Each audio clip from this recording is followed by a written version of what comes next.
latest updates, subscribe to News 9.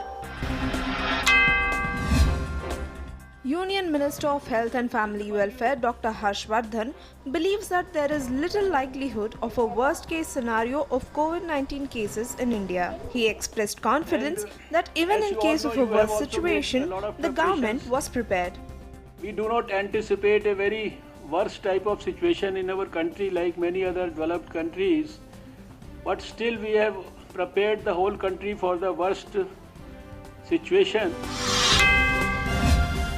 Two Indians who returned to Kerala in two special Air India flights have tested positive for novel coronavirus. The passengers were brought back from Dubai and Abu Dhabi to Kerala. As part of the Vande Bharat mission to repatriate stranded Indians from foreign countries, 129 Indians returned to Delhi from Dhaka in Bangladesh. This is the second flight that brought back Indians from Bangladesh. The Union Ministry of Health and Family Welfare has revised the guidelines for discharge of COVID-19 patients. Under the new guidelines, RT-PCR test will not be conducted on patients with mild symptoms before they are discharged.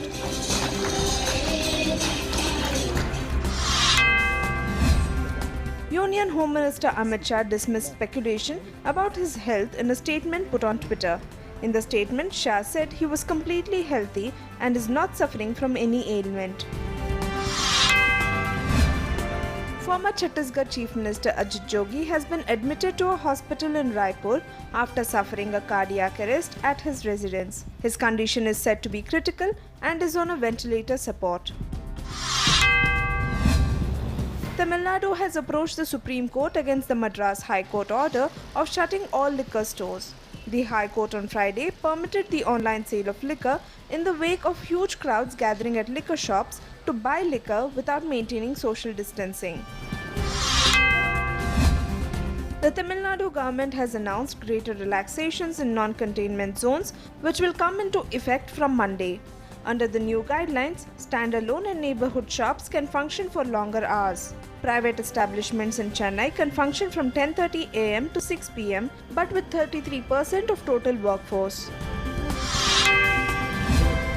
The Enforcement Directorate has attached a portion of a building as part of its investigation into a money laundering case against Associated Journals Limited.